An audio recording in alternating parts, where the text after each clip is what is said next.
Welcome to day one. Today, you're going to learn the foundation everything else in this series builds on. So let's get into day one. And then, what is a trading algorithm?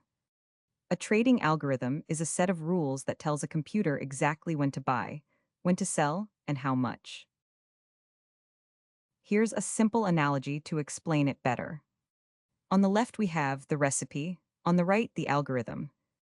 Imagine you're a chef, then you cook by following a recipe.